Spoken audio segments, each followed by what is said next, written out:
Thank you so much, Priscilla, and it's such an honor to have this conversation today. So later this year, UNEB is going to be holding two sets of exams, looking at the new and the old curriculum.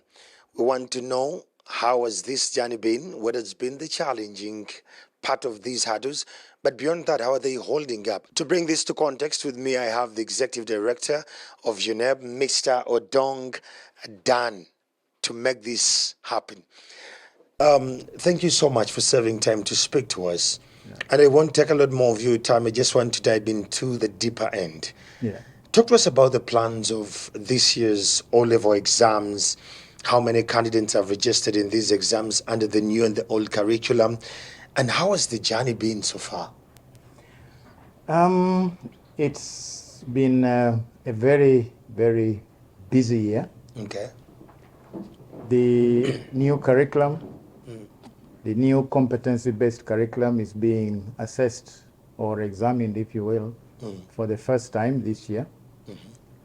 And I have to say, this is the first time we are doing it. So every step we take along the way, we are breaking into new ground, Amazing. new territory. Yeah. But we are up to it. We've done a lot of training of our own people, and currently we are very busy in the field training the teachers. As you may be aware, the new curriculum has an aspect of continuous assessment, which is school-based, done by the teachers themselves. So we have had to develop tools for them to use. We have also developed the software which will enable them to submit the data that they collect as they assess their candidates through the year. We are also processing the items that we are going to use for the end of cycle, for the end of cycle examination. So there are two components. The end of cycle examination, which will account for 80%, and then the continuous assessment, which will account for 20%. 20%. And then we are also busy doing the registration. And that's what I want to know, how many so far that have registered in terms of the O levels that are under the new and the old curriculum. Yes, we have registered a total of, if we are looking at the UCE, let me put both old and the new. And the new, yes. So we have currently registered 370,685. Out of these, we have 189,649. Those are females.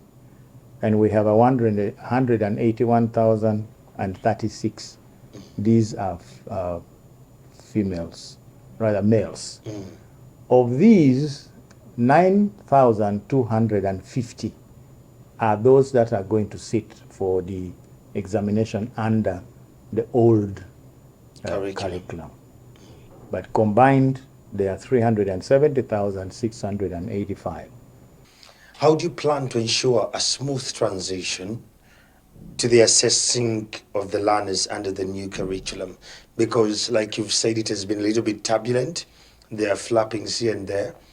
How are we going to have that smooth transition? And do we have a mark like in 3 or 4 years we should have transited smoothly and we'll be stable with our new footing? Yes, there certainly has been some turbulence in the sense that the teachers have not had, in some schools, they have not had the resources that they need. When we started off, the materials, the teaching learning materials in terms of textbooks were largely not available. But I think the Ministry of Education and Sports is doing everything possible to make sure that these materials are available. The training that the teachers needed to have had, they didn't have as much of it as they really should have. And as I've said, we are doing our part. I'm sure the ministry through National Curriculum Development Center and the Directorate of Education Standards and the Teacher Education Department. All these, I'm sure, are doing their parts. And so as we go into, move into this is the first year we are assessing, we move into the second year, we will have ourselves, even as an assessment agency, we will have seen the pitfalls, would have identified where we had a bump and where there had been a pothole and so on and so forth, and then come back and smoothen this. So that I'm thinking that the second year of assessment, a lot of things will have fallen into place. Thank you so much. It has been quite a very great conversation, and thanks for giving us your time, Mr. Dong. We're very gratified. You're very welcome. And to you, the great Ugandan, a parent, you could be a learner, you could be a teacher, you could be anyone in this country. This is a journey UNEP is not going to run alone. We're going to run this as countrymen. Okay.